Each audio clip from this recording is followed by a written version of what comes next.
شهدت ضواحي منطقة أمزميز التابعة لإقليم الحوز بجهة مراكش آسفي بعد زوال اليوم الثلاثاء تسجيل هزة أرضية وصفت بالخفيفة وفق معطيات صادرة عن مراكز متخصصة في رصد النشاط الزلزالي.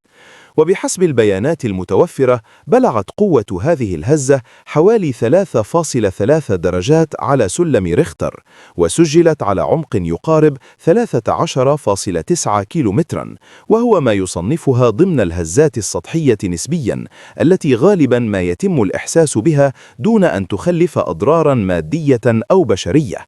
وتم تحديد مركز الهزة في نواحي آيت إرغيت عند الإحداثيات 31.159 درجة شمالا و8.175 درجة غربا، وذلك في حدود الساعة 3:33 بعد الزوال بالتوقيت المحلي.